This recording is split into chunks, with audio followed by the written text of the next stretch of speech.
जगन्नाथाय ते नमः।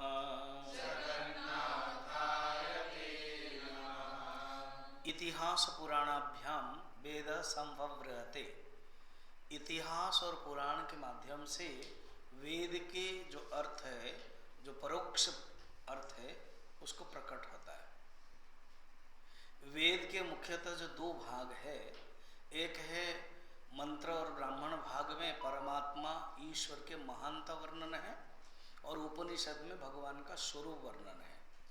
और भगवान के तीन अवस्था है, निर्गुण निराकार अवस्था उसमें वर्णन है उपनिषद में, सगुण निराकार अवस्था ईश्वर वर्णन है वेद में, और सगुण साकार जो अवतार है वो वर्णन है पुराणों में। पुराण में भगवान की लीला, नाम, गुण, धाम, स्वभाव आदि वर्णन है। भगवान के अनेक अवतार हुए हैं, उसमें से एक अवतार है जगन्नाथ। परम ब्रह्म परमात्मा का ही एक अवतार है जगन्नाथ। वेद व्यास जी ने 18 पुराणों लिखा है। इन 18 पुराणों में से सबसे बड़ा पुराण है स्कंद पुराण, और भागवत पुराण 18,000 वो महापुराण है। इन 18,000 जो भागवत है वो कृष्ण के बारे में वर्णन है। शिव पुराण में शिव के बारे में वर्णन है, विष्णु पुराण में विष्णु के बारे में वर्णन है, गणेश पुराण में गणेश के बारे में वर्णन है। तुम लोगों ने अभी गणेश के पुराण उद्धरण करके एक दो ने अध्ययन किया था। और देवी भागवत में देवी के बारे में वर्णन है। तो स्कंद पुराण सबसे बड़ा पुराण है, 81,100 श्लोक। उसमें अलग अलग प्रसंग है, 7 खंड है, बद्रीनाथ खंड है, केदारनाथ खंड है, काशी खंड है। उसमें से एक खंड होता है जगन्नाथ पुरुषोत्तम महात्म्य खंड, उत्कल खंड, पुरुषोत्तम महात्म्य खंड। 3,863 श्लोक है, 3,863 श्लोक है। किसमें? स्कंद पुराण से। उसमें से इन जगन्नाथ की कथा है। ऐसे जगन्नाथ की कथा और भी अलग अलग पुराणों में है। पद्म पुराण में 6 अध्याय है, नारद पुराण में 12 अध्याय में है, विष्णु पुराण में 16 अध्याय है, फिर गरुड़ पुराण में है, अग्नि पुराण में, विष्णु, अलग अलग पुराणों में इस जगन्नाथ कथा के बारे में वर्णन है। अब हम 5 दिनों में इन जगन्नाथ कथा को देखेंगे। मुझे जगन्नाथ की कृपा है कि मैं जैसे तुम लोगों को भी ट्रेनिंग दे रहा हूँ, ऐसे 120 प्रचारक को ट्रेनिंग दिया हूँ, और अभी तक इतिहास में नहीं हुआ है, हम ही दिए। एंड 2 बार दिया हूँ 60-60 इंटरव्यू किया हूँ बाकायदा, जैसे आप लोगों का इंटरव्यू होता है। तो आप लोगों का तो ऑनलाइन में हो गया, मेरा तो पुरी में मैं बैठ करके 3 दिन तक सबको बुलाया गया है जगन्नाथ पुरी में, वहीं पर इंटरव्यू लिया हूँ। 2 बार किया, तो 3,800 श्लोक है, कैसे पढ़ाया जाएगा? तो 2013 में मैंने किया था कोर्स, तो एक्सपीरियंस भी है, यहाँ वेदांत कोर्स करवाया है। तो पूरी गजपति जो राजा होते हैं ना, वो हमारे चिन्मय मिशन के डिवोटी है, गुरुदेव के डिवोटी है। इसी हॉल में कई बार आ चुके, विवेक चूड़ामणि कैंप, अभी गुरुजी का कैंप भी आए थे 2015-12 में, ऐसे में भी आया था उस समय। उन्होंने ये आइडिया कहा कि एक कोर्स करवाया जाए और आप लेंगे। तो फिर मैंने कहा कि 1 महीना का मिनिमम, फिर वो डिसाइड हुआ 15 दिन। तो 15 दिन में 5 क्लास होता था रोज, हम लेते थे। आपको अविश्वास करने का कोई आवश्यकता नहीं, खुद आप देख रहे हो, है ना। तो 5 क्लासेस रोज। एक स्वामी जी हैं, वो 4 से 5 आते थे, वैष्णव है वहाँ। वो थोड़ा सा उसको फिलोसॉफिकल, विशेषकर वैष्णव है इसलिए भक्ति परक वो बोलते थे, अपना इंडिपेंडेंट टॉक। मेरा 4 क्लासेस रहता था। 1000 श्लोक मैंने चयन किया। उन 1000 श्लोक को हम बोलते थे, ठीक है। उसमें से फिर जैसे रामचरितमानस 9 दिन होता है, नवान्न पारायण, भागवत 7 दिन होता है, तो ये जगन्नाथ कथा के 5 दिन के होने की प्रथा है, 5 दिन। तो मैंने सोचा 5 दिन के प्रवचन के कुछ श्लोक होना चाहिए आधार, और ये चिन्मय मिशन की गुरुदेव की परंपरा है। हम लोग गीता लेते हैं तो श्लोक के आधार पर, कोई भी ग्रंथ लेते हैं तो श्लोक के आधार पर, महाभारत भी लेते हैं तो श्लोक के आधार पर। तो लोगों, जो स्टूडेंट्स होते हैं, जो श्रोता होते हैं, उनके पास श्लोक भी रहता है। तो हमने ये 50 श्लोक लिया, ये चयन किया। ये 2013 से अभी तक जितने भी प्रचारक है इसी के आधार पर ही लेते हैं, ये हमने ही बनाया। इसमें 50 श्लोक से 5 दिन का मौका होगा। इन 50 श्लोक के आधार पर जो कथा है, मुख्यतः वेदांत है, तुम लोग जल्दी समझ जाओगे, एंड कथा है, कथा प्रधान है, इसमें हम देखेंगे। तो हमने एक एक दिन में एक एक 10 श्लोक समापन करने का प्लानिंग विधान किया है। अब डायरेक्ट कथा में प्रवेश करते हैं। इस जो कथा है, इसमें स्कंद पुराण के जो मूल वक्ता है वो भगवान स्कंद है। स्कंद कार्तिक है, जो स्कंद है वो कार्तिक है। तो कार्तिक वक्ता है। विंध्य पर्वत में वो ही जे स्पीकर, ज्यादातर वो बोलते नहीं है, मगर भगवान की कथा सुन करके वो बोलते हैं। तो स्कंद पुराण का ही स्पीकर, और बाकी जैमिनी आदि ऋषि लोग सुन रहे हैं। खुद जैमिनी भी कहते हैं इसी पुराणों में कि मैं जाकर के सुना था, अभी मैं तुम लोगों को बता रहा हूं। तो जैमिनी बाकी ऋषियों को बता रहे हैं, स्कंद से उन्होंने सुना था। अब ऐसे तो अलग अलग कथा खत्म हो गई, अलग अलग काशी खंड आदि। ये जो खंड है, ये सेकंड खंड है, वैष्णव खंड है, और इस पोर्शन में क्वेश्चन है स्टार्टिंग में। इसमें 60 अध्याय है। जैसे अभी विवेक चूड़ामणि हम लोग पढ़ रहे हैं, तो अलग अलग अध्याय हैं, अलग अलग टॉपिक है, 581 श्लोक है। तो इसी प्रकार 60 अध्याय है। 60 अध्याय में 3000 कितना बताया, 3863 श्लोक है। इसमें स्टार्टिंग में क्वेश्चन है, तो क्वेश्चन से पढ़ते हैं। क्वेश्चंस, तो क्वेश्चन क्या है देखना। मुनयौचुः पुरुषोत्तमाख्यं महत् क्षेत्रं परमपावनं यत्रास्ते दारवतनुः श्रीशो मानुषलीलया दर्शनाद् मुक्तिदः साक्षात् सर्वतीर्थफलप्रदः।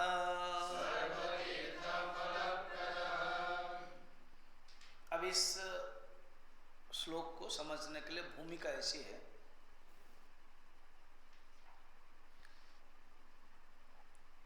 मुनि जो ऋषि लोग हैं, भागवत में जैसे संवाद है, वो सब बैठे हुए हैं।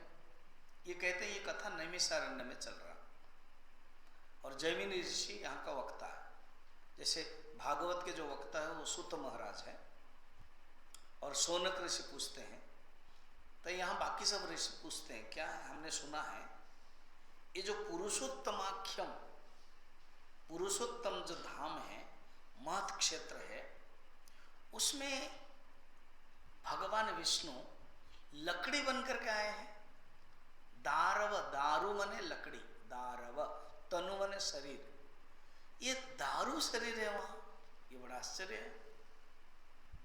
तो एंड श्री स कौन है, विष्णु, और मानुष लीला करने के लिए आए, मनुष्य लीला है तो लकड़ी का रूप लेते हैं और मनुष्य लीला भी करने के लिए आए हैं। और कहते हैं उनका दर्शन करते ही साक्षात मुक्ति होती है। उनके बारे में हम सुनना चाहते हैं। तन्नो विस्तरतो ब्रूहि तत्क्षेत्रम केन निर्मितम। इस क्षेत्र को कौन बनाया है, इस क्षेत्र के बारे में हम जानना चाहते हैं, बताइए। तो जैमिनी ऋषि इस क्षेत्र के बारे में वो बता रहे हैं। सब श्लोक तो दे नहीं सकते ना, इसलिए जहां जहां दिया जाता है वो मैं पढ़ूंगा, फिर उसके बाद मैं आगे बढ़ूंगा कथा में। मंदर पर्वत में कथा कार्तिक बोल रहे थे, उन्होंने कहा कि अच्छा बताया, आपने प्रश्न पूछा। मैं रियली डायरेक्ट स्कंद भगवान से सुना इस पुराणों के बारे में, इस जगन्नाथ कथा के बारे में। एक बार मैं घूमते घूमते तपस्या करने के लिए गया था, तो मंदर पर्वत में भगवान स्कंद शिव जी के बेटे वो कथा कह रहे हैं और बाकी सब ऋषि लोग बैठे हुए हैं। तो हम जाके बैठ गए और बैठ करके सुन रहे कथा। तो उनसे जो डायरेक्ट सुना है वो मैं तुमको बता रहा हूं। कहते बताइए ना, सुनो। सत्य युग में जब ये नहीं बना था, कहानी को पकड़ना है, जब ये नहीं बना था, ये कौन बनाएगा क्या है मैं बताऊंगा। स्टार्टिंग में मैं बता रहा हूं, स्टार्टिंग से जब सत्ययुग में शुरू हो गया है ये जगत, तब ब्रह्मा को दायित्व दिया गया है सृष्टि करना, विष्णु को दायित्व दिया गया है स्थिति करना, और भगवान शंकर का थोड़ा लेट में दायित्व है। पहले ये हो, दोनों का होने के बाद ही तो वो देरी में आते हैं ना, प्रलय बाद में होता है, इसलिए वो ज्यादातर वो ध्यान में रहते हैं भगवान शंकर। अब जब शुरू हुआ तब ब्रह्मा को दो समस्या आ गई। क्या समस्या आ गई ना, एक समस्या है कि लोग बढ़ रहे हैं, लोग बढ़ते ही जा रहे हैं, बढ़ते ही जा रहे हैं, बढ़ते ही जा रहे हैं। भूमि पृथ्वी का भार बढ़ रहा है। द्वितीय तो क्या, लोग अज्ञानी हो रहे हैं, ज्ञान प्राप्त नहीं करते हैं, भगवान के पास नहीं जा रहे हैं, विष्णु के पास नहीं जा रहे हैं। तो ये दो समस्या हो गई। एक तो दुखी है अज्ञान के कारण, और लोग बढ़ रहे हैं। वो सोचा कि ये तो मेरा काम है सृष्टि करना, इसको कंट्रोल करने के लिए मुझे विष्णु के पास जाना चाहिए। तो वो गए भगवान विष्णु के पास, स्तुति किया उन्होंने। बहुत सुंदर टॉपिक है, उसमें जितनी स्तुति है सब वेदांत का स्तुति है। क्या स्तुति है पता है? नमस्ते जगदाधार शंखचक्र गदाधर यन्नाभि पंकजादेव जातोस्मि विष्णु संस्कृते परमार्थ स्वरूपं ते त्वं वै विष्णे जगन्मय यन्मायया जगत् सर्वं निर्मितं मादादिकं। जो हम तैत्तिरीय उपनिषद आदि सब उपनिषद में सुनते हैं, प्रभु से ही यतो वाचो निवर्तन्ते अप्राप्य मनसा सह। फिर उसके बाद अलग अलग सब स्तुति सुनते हैं, मंत्र सब देखते हैं, ऐसे ही है। कहते हैं प्रभु आपको मैं स्तुति कर रहा हूँ। और भगवान कहते हैं क्या है समस्या ब्रह्मा जी बताइए। भागवत में भी ऐसा बहुत कुछ है। तो बोले कि बात यह है, दो समस्या है, लोगों के भार बढ़ रहा है, ये लोग मुक्ति कैसे होंगे चाहता हूं। ठीक है, ऐसे तो ज्ञान प्राप्त करने के बाद ही मुक्ति होती है, मगर खास एक स्पेशल पैकेज है। मेरे जो एक सुंदर रूप है उसका अगर कोई दर्शन करेगा तो भी मुक्ति हो जाएगा। अच्छा ऐसे है ना, ना गोपितम मया, ये गुप्त है। कहाँ ना, नीलाचल पर्वत है जो अभी जगन्नाथ मंदिर है। सुनो, पहले मंदिर नहीं था, वो पर्वत है। नीलाचल पर्वत में एक ऐसा रूप है जो एग्जैक्ट मेरा रूप है। उसमें भगवान विष्णु, लक्ष्मी, बलराम जी अर्थात शेषनाग, वो शेषनाग ही बलराम जी हो क्या है, शेषनाग है, गरुड़ जी हैं, वो सब जो रूप है उसको अगर तुम देखोगे तो तुम मुक्त हो जाओगे, और तुम नहीं कोई भी देखेगा। तो अच्छा, तो ये तो मैंने सृष्टि किया सारा जगत को, और ये जो नीलाचल पर्वत है जो पूर्व दिशा में है भारत के, वो भी तो मेरे द्वारा ही हुआ है।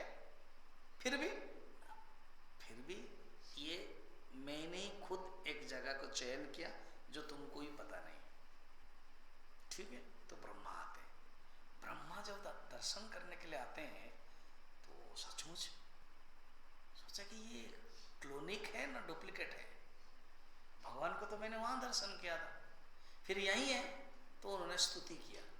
जब स्तुति किया, इसी बीच में एक कौवा है, वो कौवा पानी पीने के लिए ढूंढ रहा था। वहां एक सुंदर तालाब था, तो उस तालाब में पानी पिया और भगवान का दर्शन किया, मुक्त हो गया। तो अच्छा लगा, दो आश्चर्य हो गया।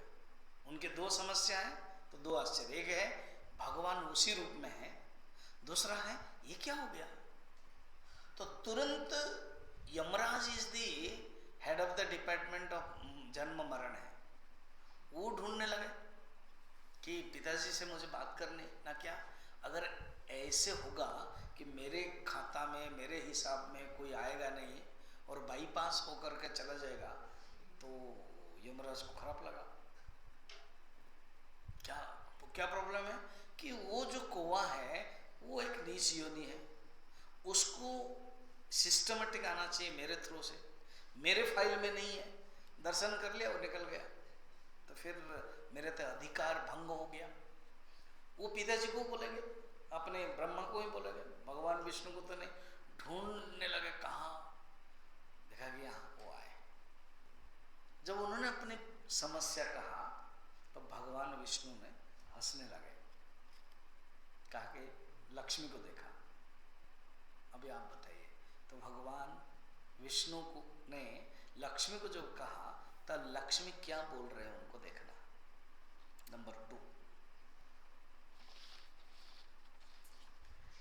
यदर्थमावा संस्तोषे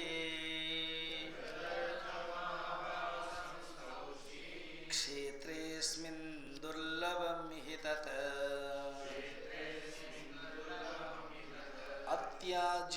अत्याज्यमावयोरेतत् क्षेत्रं श्री पुरुषोत्तमम्। यमराज स्तुति किया, ब्रह्मा स्तुति किया भगवान को। भगवान विष्णु ने लक्ष्मी को देखा, थोड़ा सा जस्ट अपनी आंखों से या अपनी स्माइल से कहा कि तू आप बताओ इसका आध्यात्मिक रहस्य क्या है। भगवान के बारे में जानने के लिए एक गुरु चाहिए, अपने आप नहीं जान सकते हो। तो लक्ष्मी अभी गुरु का रोल कर रहे हैं और भगवान खुद लक्ष्मी को मौका देते हैं कि आप अभी बोलो। उन्होंने क्या कहा, इस श्लोक का अर्थ देखो। कहते हैं देखो, तुमने जो जिस अभिप्राय से हम लोगों को स्तुति किया, यमराज ने स्तुति किया, इसलिए यम को ही बोल रहे, इस क्षेत्र अत्यंत दुर्लभ है। तुम्हारे पिताश्री मीन्स तुम्हारे जो पितामह है, ऐसे यमराज के पिता डायरेक्ट पिता रवि सूर्य, फिर सूर्य के पिता कश्यप, फिर कश्यप के पिता मरीचि, मरीचि के पिता ब्रह्मा, ऐसे कहानी में आते हैं। तो पितामह हो गए, हम लोगों के सबको पितामह है ब्रह्मा। पितामह भी नहीं जानते हैं, व्हाट अबाउट यू। ये दुर्लभ है। और तुम जो सोच रहे हो कि ये जो ऐसे स्पेशल पैकेज जो दर्शन है ये होगा तो मेरे लिए मुश्किल है, ये नहीं छोड़ सकते हैं। मगर सुनो, मनवंतर के बाद हो सकता है। ये मनवंतर जो मैंने तुमको सिखाया था ना, मनवंतर, ये मनवंतर, पहला मनवंतर के बाद, पहला मनवंतर स्वयंभुव मनवंतर चल रहा है ये कथा, और अभी है वैवस्वत मनवंतर, और जगन्नाथ जो आएंगे सेकंड मनवंतर में, 1200 मनवंतर में। एक मनवंतर में कितने साल होते हैं? 43,20,000। एक है चतुर्युग, एक कलयुग का आयु कितना है? 4,32,000। द्वापर युग का आयु क्या है? 8,64,000। त्रेता युग का आयु क्या है? 12,96,000। एंड सत्य युग का आयु क्या है?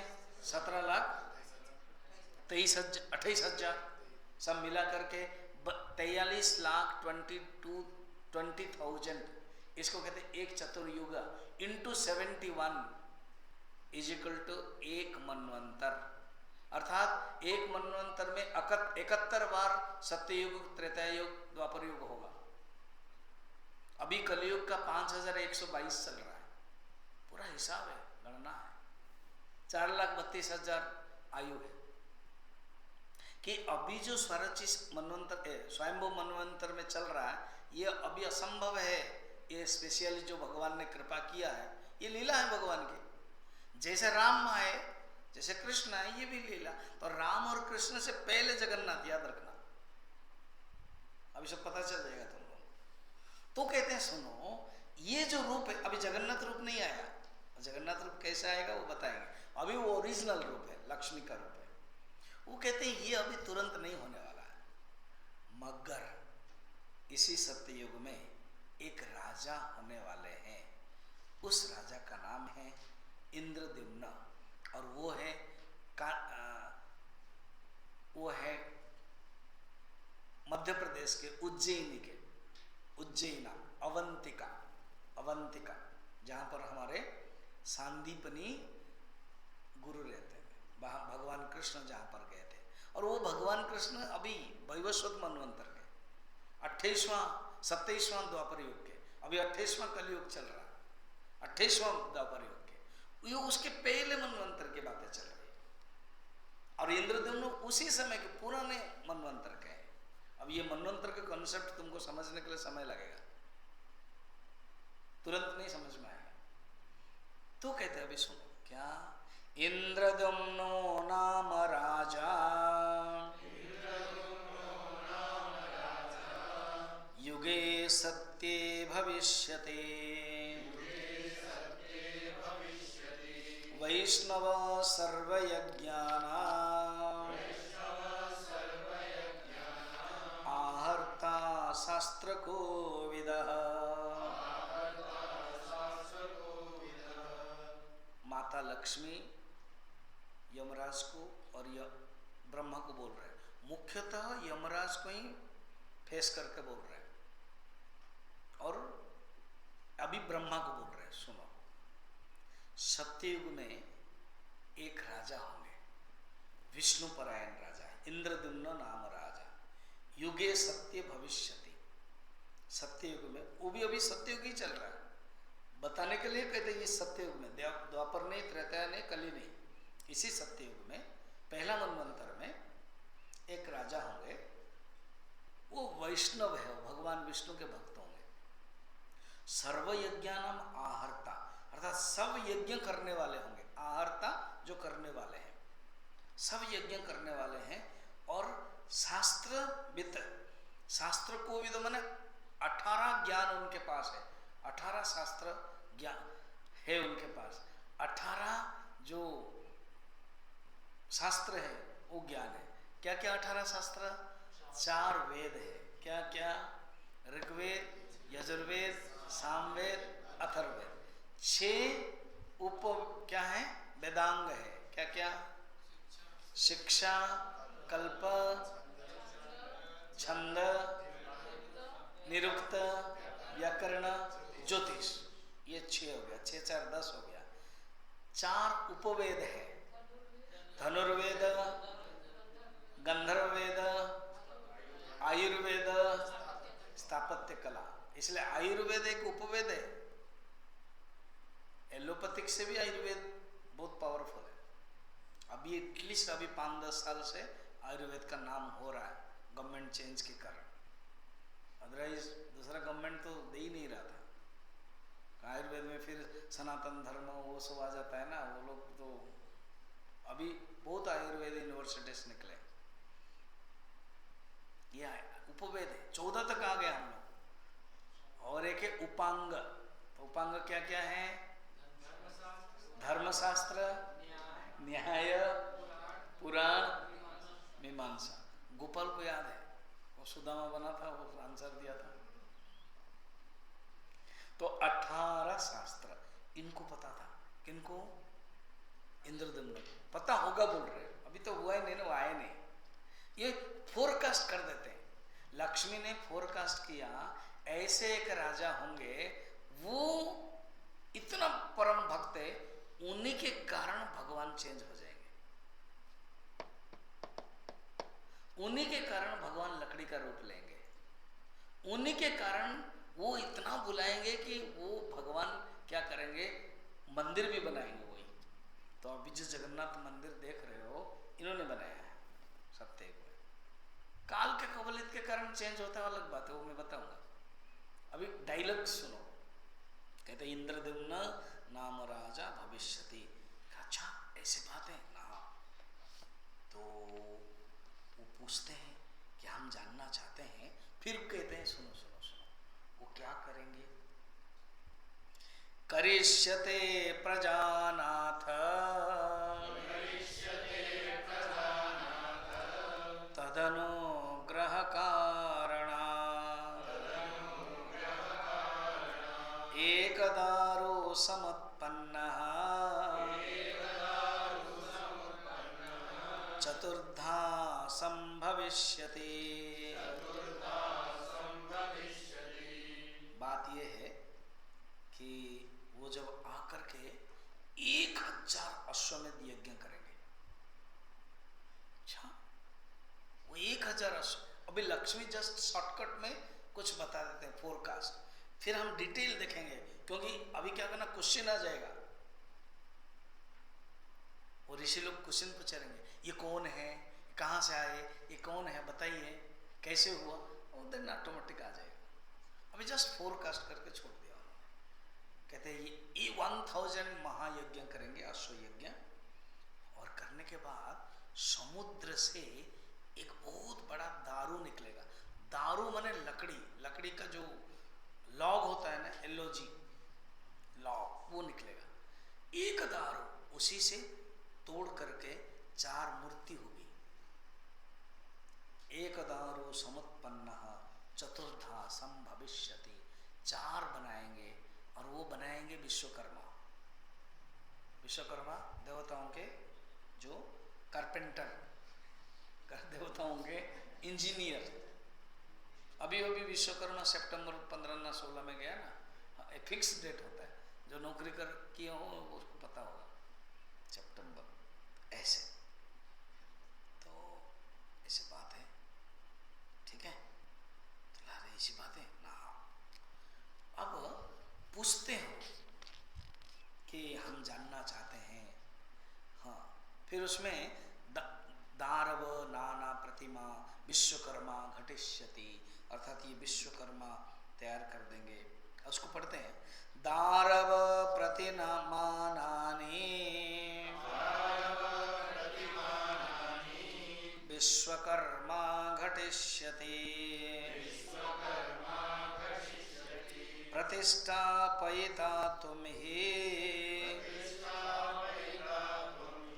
इंद्रद्युम्नो प्रसादितः। भगवान विष्णु साइलेंट है। मया दक्षेण प्रकृति ही सूयते सचराचरम, गीता में 9वें अध्याय में कहते हैं, मैं चुपचाप बैठता हूँ, प्रकृति सब करती है। तो लक्ष्मी अभी बोल रही है, और भगवान विष्णु के प्रेजेंस में हो रहा है। तो भगवान विष्णु बैठे हैं और लक्ष्मी बोल रही है, क्या, सुनो, ये जो दारव आएगा, दारू, दारव माने दारू, दारव, वो हमें उसमें प्रतिमा बनेगी। प्रतिमा माने मूर्ति, जैसे अभी हम लोग मूर्ति जगह गणेश जी का लाए थे, अब Durga Puja, I don't know, 9 दिन, तो दारव प्रतिमा नाना, उसको विश्वकर्मा घटिष्यति, विश्वकर्मा ले बनाएंगे, घटिष्यति माने बनाएंगे, और प्रतिष्ठा के लिए तुमको आना पड़ेगा। कौन कह रहे हैं? लक्ष्मी। ध्यान रखना स्वामी जी, नए नए कथा ना पहली बार सुन रहे हैं, तो लक्ष्मी बोल रहे तुमको आना पड़ेगा। तुम मन कौन है? ब्रह्मा। ब्रह्मा, तुम ब्राह्मण हो, तुमको प्रतिष्ठा करना है। सारा वर्ल्ड में ऐसे कोई मंदिर नहीं है जिसमें ब्रह्मा ने प्रतिष्ठा किया, एक ही मंदिर है। राम मंदिर बोलो, कृष्ण मंदिर बोलो, कुछ भी भारतवर्ष लिख लो, सब कोई ऋषि ने किया, कोई भरद्वाज ने किया, कोई दूसरा किया। बाद में तो कृष्ण राम तो बहुत बात की है, एक ही मात्र है ब्रह्मा ने किया है। और आएंगे, वो बताऊंगा मैं तुमको, कितना सुंदर सिस्टमेटिक सब आएंगे। तो कहते हैं तुमको करना है। क्यों? इंद्रद्युम्न प्रसादितः, इंद्रद्युम्न को खुश करने के लिए, इंद्रद्युम्न को प्रसन्न करने के लिए तुमको आना है। और इंद्रद्युम्न कौन है मैं बताऊंगा तुमको, बताऊंगी। माँ बोल रहे ना, हालांकि अभी क्या है ना, लक्ष्मी माँ शॉर्ट कर दिया, उनके प्रवचन बंद हुआ।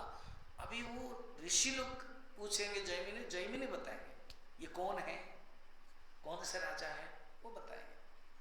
तो इस प्रकार के सुंदर रूप हैं, सब जब बताएंगे, ठीक है। लक्ष्मी के वाक्य ब्रह्म और यमराजा सुन लिया और बारंबार स्मरण किया, प्रणाम भी कर दिया। उनके मन में रोमांच हुआ, अच्छा ऐसे एक सुंदर है, डायलॉग है, बताया जा रहा है। फिर अपने अपनी जगह को चले गए दोनों। ब्रह्मा गए ब्रह्मपुर, ब्रह्मलोक, और यमराज आ गए अपना काम करने के लिए यमपुर। अब जैमिनी ऋषि कहते, हे मुनिगण, उस क्षेत्र में जो भगवान शंख चक्र गदाधारी भगवान थे,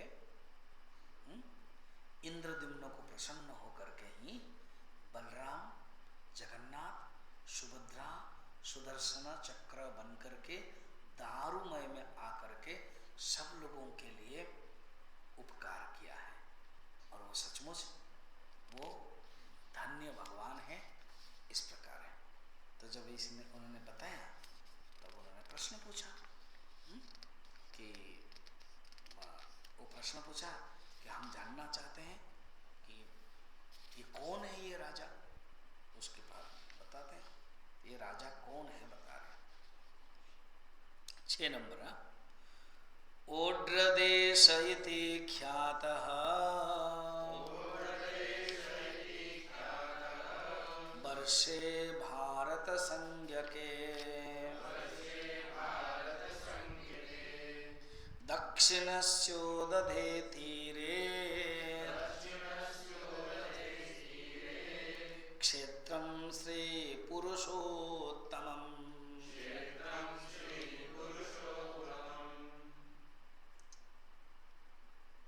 इसी बीच में एक डायलॉग है जो इतना श्लोक नहीं है, दिया नहीं, मैं केवल बताता हूं। ऋषि लोगों ने पूछा कि कस्मिन देशे द्विजश्रेष्ठ तत्क्षेत्रम पुरुषोत्तमम। हे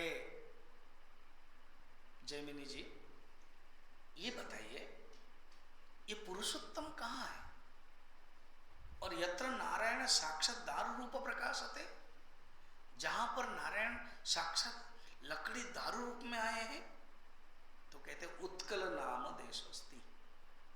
देखो उत्कल देश है ये, परम पावन, माने ये सत्ययुग में, ये पुराणों में वर्णन है, ये अभी का नया नहीं है। पहले उत्कल था, अभी इसको चेंज हो गया ओडिशा, बीच में उड़ीसा, अभी ओडिशा, क्यों ओड्र देश भी बोलते थे, यहाँ पर वर्णन है ओड्र देश। तो यत्र तीर्थानि अनेकानि पुण्यानि नयतानि च, कहाँ पर है वो, ज्योग्राफिकली कहाँ है? दक्षिणस्य दधो तीरे, ये दक्षिण में है और दक्षिण समुद्र है, उसमें एक ऊपर पर्वत है, उस पर्वत का नाम है नीलाचल पर्वत। और वहां के सब पंडित लोगों को अष्टादश विद्या था। देखो ये अष्टादश विद्या यहाँ लिखा हुआ है, उस श्लोक में नहीं है, मगर 6ठ अध्याय के 5 नंबर श्लोक में है। अष्टदशानां विद्यानां निधानं संप्रकीर्तितं गृहे गृहे निवसन्ति लक्ष्मी नारायणाज्ञया। अर्थात सबके घर में लक्ष्मी नारायण की पूजा करते थे और सबको अष्टादश विद्या पता था। तो सबको ये ज्ञान था, अष्टादश विद्या था। 18 विद्या सबको ज्ञान था। ऐसे ही, और उसके ज्योग्राफी के बारे में वर्णन है कि कितने पेड़ है, पौधे हैं, क्या है, सब धन संपत्ति, सबके बारे में वर्णन है। अब कहते सुनो, प्रश्न पूछा क्या? आपने कहा इंद्रद्युम्न आके बनाएंगे, मां लक्ष्मी कहा ना, ये इंद्रद्युम्न कौन है हम जानना चाहते हैं।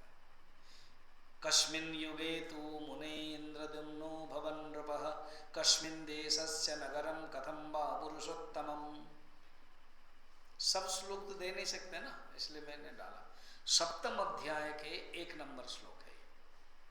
आज हम 10वें अध्याय तक जाएंगे, तभी समापन होगा। कितना अध्याय है टोटल? 60 तो 60 अध्याय है। उसमें कहते हैं, प्रश्न पूछते हैं, कस्मिन युगे तु मुने, हे मुने, हे जैमिनी जी, आप हमें बताइए ये इंद्रद्युम्न के बारे में जो बताया, ये इंद्रद्युम्न है कौन, और इंद्रद्युम्न कौन से राजा का है? तो बता रहे, आसीत् कृतयुगे विप्राः इंद्रद्युम्नो महान् नृपः। अर्थात ये इंद्रद्युम्न है कौन ना, महान नृप। कृतयुग में, कृतयुग में सत्ययुग में, सूर्य वंशे स धर्मात्मा सृष्टु पंचम पुरुष। सृष्टु माने ब्रह्मा, ब्रह्मा का 5th जनरेशन है वो।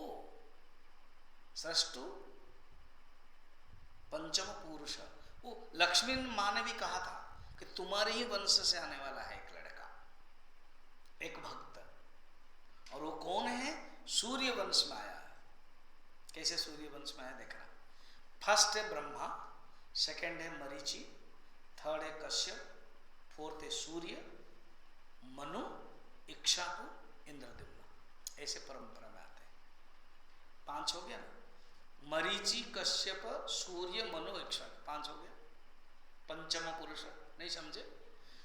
ब्रह्मा के पुत्र है मरीचि, मरीचि के पुत्र है कश्यप, कश्यप के पुत्र है सूर्य, सूर्य के पुत्र है मनु, मनु के पुत्र है इक्ष्वाकु, इक्ष्वाकु के पुत्र है इंद्रद्युम्न। ऐसे पंचम पुरुष तुम्हारा है, इंद्रद्युम्न है। बहुत ही सत्यवादी लक्षण है सब।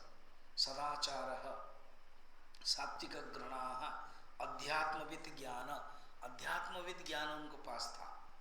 शूरः, बहुत बड़े वीर भी, संग्राम वर्धनः, अष्टादशसु विद्यासु बृहस्पति व परः। कहते ये 18 विद्या इनके पास था, ये एक अलग बृहस्पति जैसा थे। ऐश्वर्येण, ऐश्वर्य था। कुबेर, कुबेर भी था, माने जैसा है ऐसे रूपवान।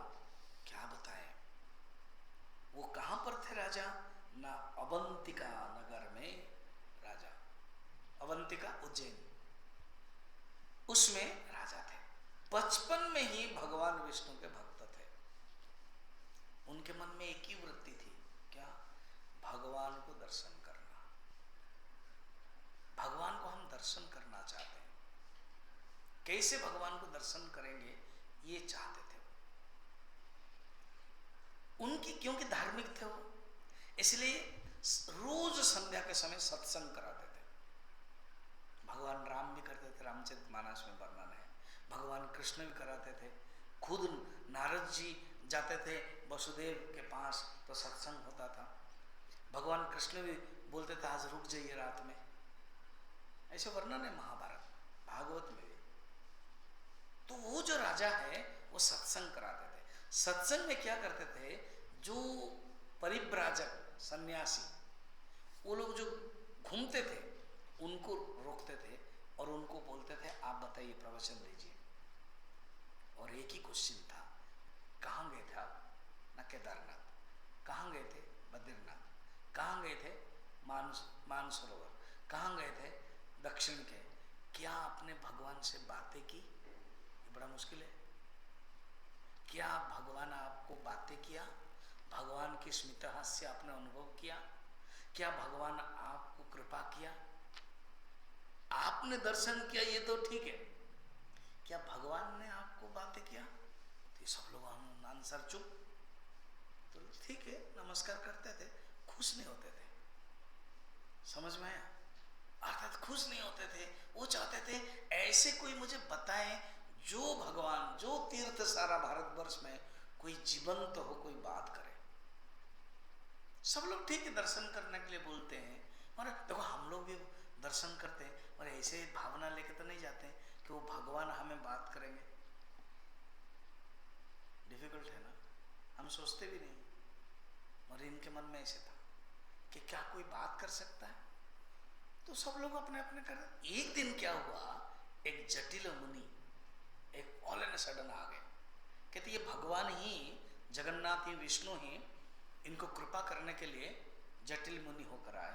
या तो भगवान भेजते हैं, जैसे रामचरितमानस में वर्णन है, एक तपस्वी गंगा नदी के किनारे भगवान राम जब जाते थे उनको दर्शन किया। अब उसके लिए कौन है, अनेक अनेक विचार है। कोई कहते हैं वाल्मीकि, वाल्मीकि जरूरत नहीं क्यों, भगवान तो जाएंगे। कोई कहते हैं तुलसीदास जी, कोई कहते हैं अग्नि देव, अलग अलग ऊहापोह है। तो जो भी है भगवान की कृपा है, भगवान को दर्शन किया। तो एक जटिल मुनि आए, उन्होंने कहा हाँ मैंने दर्शन किया, मैंने बात किया।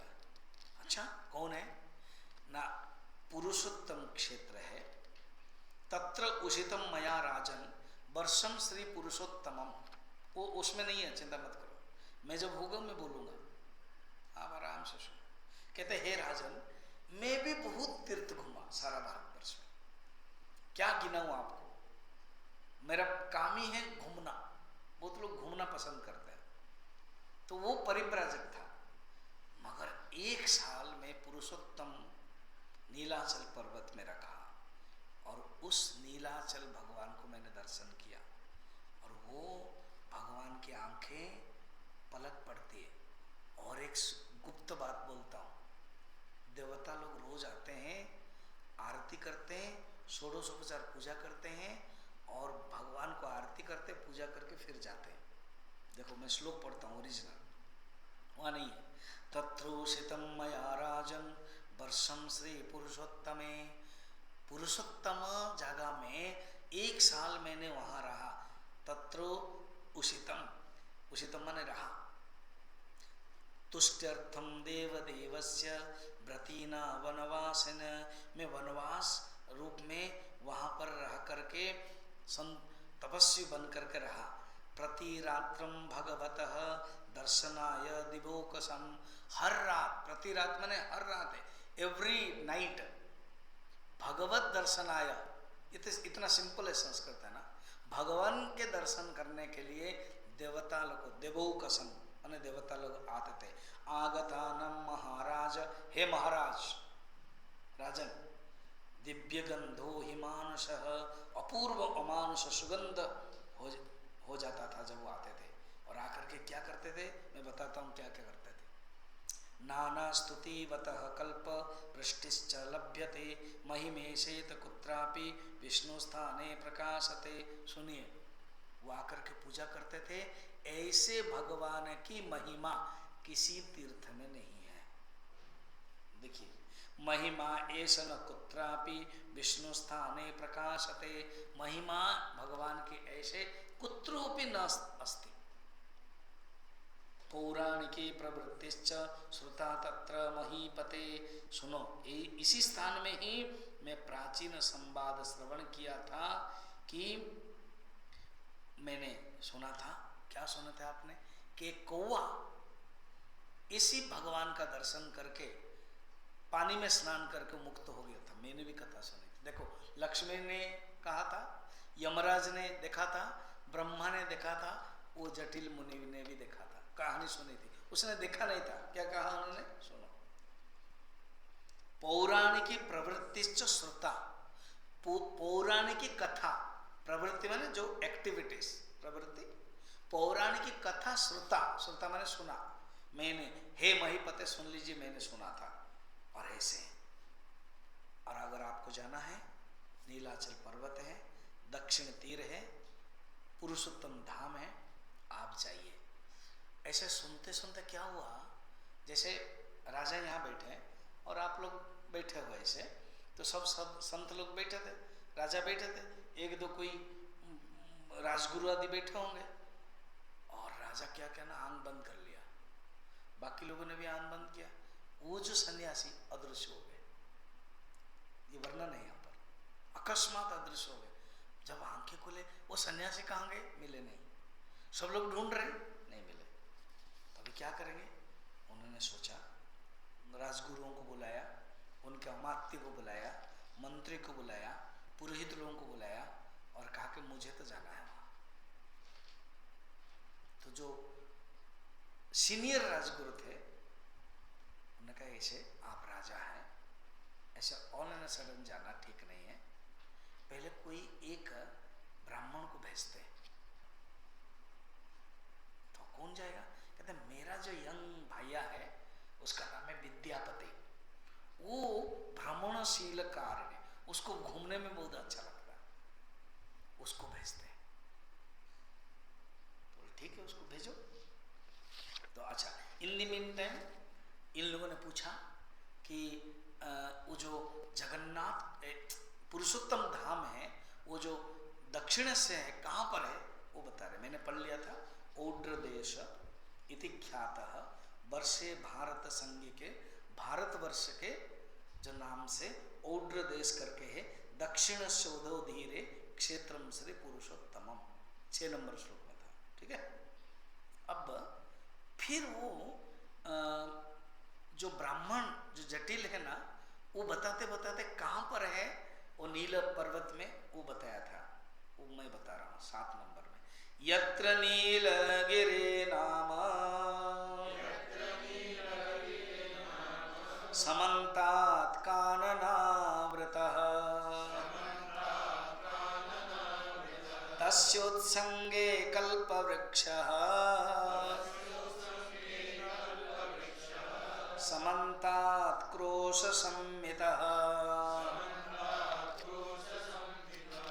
ये बताया था कौन? जटिल मुनि। कहाँ पर है? वो जो नीलगिरी एक पर्वत है, उस पर्वत में एक चारों तरफ वृक्ष लता है और उसमें एक क्रोस्त के कल्प वृक्ष है। कल्प वृक्ष के नीचे एक सुंदर रोहिणी कुंड है। अभी भी रोहिणी कुंड है, जगन्नाथ मंदिर जब जाओगे वो रोहिणी कुंड।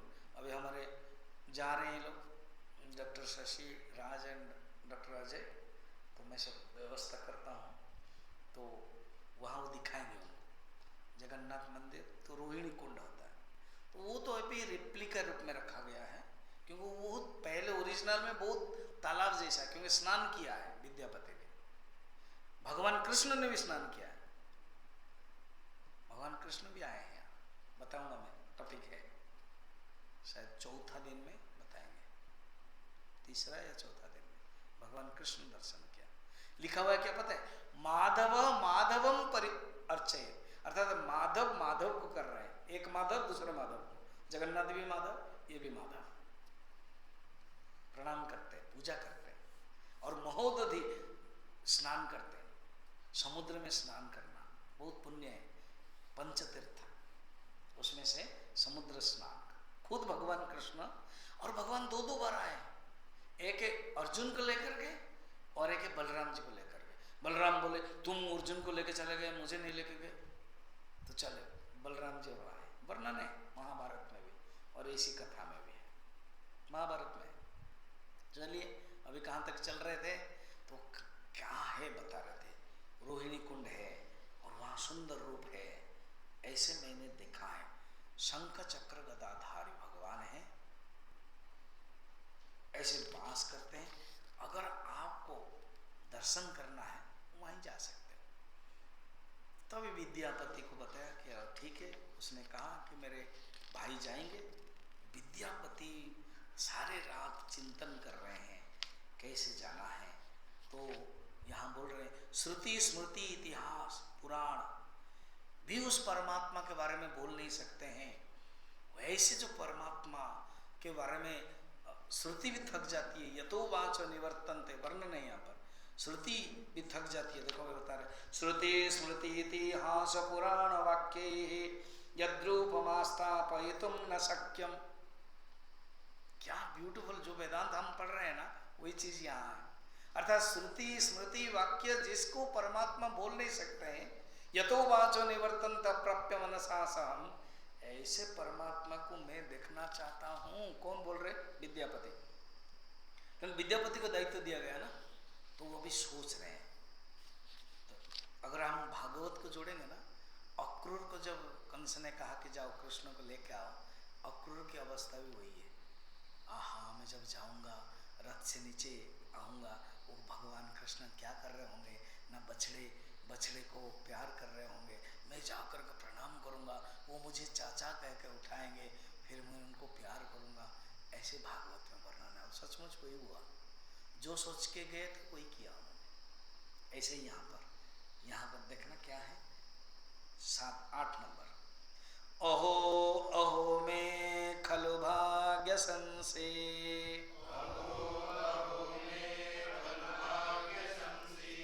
यत्कोटि जन्मार्जित पुण्य एकः,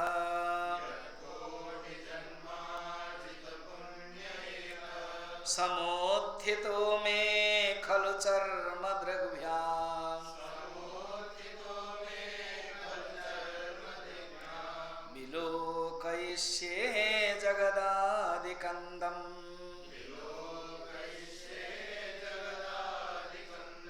क्या मेरा सौभाग्य है, ऐसे जगदादिकंदम भगवान विष्णु को मैं दर्शन करूंगा। जरूर मैं पूर्व जन्मों में कुछ पुण्य किया था, सोच करके नेक्स्ट डे आए। मैं थोड़ा जल्दी कर देता हूँ कथा, तो मुझे आज दर्शन करवा देना है विद्यापति का। अब जब आते हैं तो उनको 3 दिन लगता है। और कहाँ से? आप इतिहास ज्योग्राफी सोचो, उज्जैन से आ रहे हैं। उज्जैन है भारतवर्ष का, सोचो वो मिडिल है, मध्य प्रदेश मध्य है। उज्जैन से रथ में आकर के वो बिहार, उत्तर प्रदेश, बिहार, झारखंड होके उड़ीसा आते, तो कटक आ जाते। पहले कटक में महानदी में स्नान करते, रात में रुकते हैं। फिर भुवनेश्वर आते हैं, बड़ा सुंदर वर्णन है। भुवनेश्वर आते हैं, लिंगराज मंदिर, वहां पर दर्शन करते हैं। इन लोगों को भी बोलेंगे लिंगराज मंदिर दर्शन करेंगे। तो कोणार्क मंदिर बाद में बना है, लिंगराज मंदिर पहले था इस समय, यह वर्णन है। इवन इंद्रद्युम्न भी लिंगराज मंदिर दर्शन करेंगे, और नारद जी दर्शन करेंगे, भगवान शंकर उनका आकाशवाणी करेंगे। वर्णन कौन? लिंगराज मंदिर का। लिंगराज मन क्या है? भगवान शंकर, कोटिलिंगेश्वर कहते हैं यहाँ पर। वो मंदिर उस समय था। और भुवनेश्वर का नाम था एकाम्र कानन। एकाम्र भुवन ईश्वर क्यों हुआ? एक दिन भगवान शंकर ने कहा कि मुझे एक दूसरा जगह चाहिए, तब वो 2 जगह चयन किया, बनारस काशी और भुवनेश्वर। भुवन ईश्वर, ईश्वर के भुवन। जैसे घर लेते हो ना कोई, हमें ये यहीं पर भी घर लेंगे, वहीं पर भी घर लेंगे, ऐसे भगवान ने भी लिया। तो का अपना एक होना चाहिए, नहीं तो हमेशा ससुराल में रहते हैं। शिव जी कहाँ रहते हैं? ये दोनों भगवान ना ससुराल में रहते हैं। एक पहाड़ के ऊपर रहते हैं, वो भी ससुर है, और एक समुद्र के पास रहते हैं, वो भी ससुर है, क्योंकि समुद्र से ही लक्ष्मी आई है। दोनों ही भगवान ससुराल के पास रहते हैं। तो भगवान शंकर ने सोचा कि हम 2 शहर चाहिए, तो काशी में रखे, और यहाँ वर्णन है इसी कथा में। चले आगे बढ़ते हैं। तो उसमें क्या हुआ? आए, दर्शन कर लिया। नहीं, दर्शन करने से कई से सिस्टम देखा कि जब नीलाचल पर्वत आ रहे हैं, सब संस्कृत में बात कर रहे हैं, और उसमें से सबरपल्ली है, और एक लीडर है विश्वावसु। वसु है, पूर्व जन्म के कोई देवता है, तपस्या किया था। वो विश्वावसु क्या करते थे? रोज नीलाचल पर्वत जाके भगवान के पास दर्शन करते थे। जाना संभव नहीं था, इसलिए वो किसी को भी दिखाते नहीं थे, खुद जाते थे, और वहाँ जो प्रसाद है वो लेके आते थे। संध्या समय जब पहुँचे, ये लोग बातें कर रहे हैं, देखा कि एक ब्राह्मण है, तेजस्वी ब्राह्मण है, और सब लोगों ने नमस्कार किया। तो वो वृद्ध आ गए, विश्वावसु। पूछा आप कौन हैं? तो उन्होंने बताया इंद्रद्युम्न राजा हैं, उन्होंने भेजा है और हम आए हैं। तो ठीक है, आप भोजन कीजिए। नहीं, भोजन नहीं कर सकता हूँ मैं। क्या? मैं अभी अभी दर्शन करना चाहता हूँ। तब विश्वावसु आंख बंद किया और सोचने लगे कि मैंने सुना है आकाशवाणी, ये इंद्रद्युम्न जब राजा आएंगे, ये भगवान अदृश्य हो जाएंगे। ये लक्ष्मी ने भी यमराज को और ब्रह्मा को भी कहा था। शायद ये बहुत बड़े प्रकांड तपस्वी है, भगवान के भक्त है, इसलिए वो जान लिया और सुना भी था, आकाशवाणी भी सुनी थी। उन्होंने सोचा मैं मना भी करूंगा तो ब्राह्मण का अभिशाप हो सकता है, मैं मना करने के लिए कौन हूँ, जो होगा होगा। तो उन्होंने रात में दर्शन करवाया, देवता लोग आके तब पूजा कर रहे थे, उन्होंने देखा, फिर वहाँ से जो प्रसाद है वो प्रसाद लेकर के आए, उन्होंने उनको खिलाया। फिर नेक्स्ट डे स्नान किया, नेक्स्ट डे फिर दर्शन किया और समुद्र में स्नान किया। एक फूल माला जो है वहाँ दिया है, उस फूल माला को उन्होंने क्या किया, दिया राजा को। वो पढ़ को समापन करेंगे आज के लिए, आज 9 तक ही रहेगा। माला मुकुंद शिरसोनुपम प्रमोद,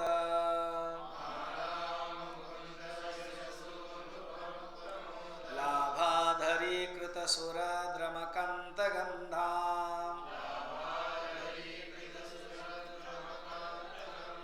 अंधीकृताल निचयां पवन प्रसारी,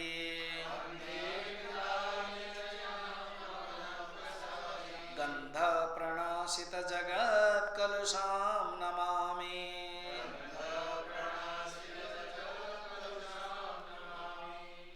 ये क्या कर रहे हैं, उनको बता रहे हैं। ये जब दिया ना तब इंद्रद्युम्न राजा माला को लेकर के जब पहना, उनको लगा कि सचमुच में भगवान विष्णु के सानिध्य मुझे मिल गया, तो माला को प्रणाम करते हैं। जो माला भगवान विष्णु पहन करके आए थे, उस माला को मैं उस मुकुंद देव को अर्पित माला को मैं प्रणाम करता हूँ, जिस माला अनिर्वचनीय भगवान के स्वरूप में थे, जिसको पहनते ही पाप नष्ट हो जाता है।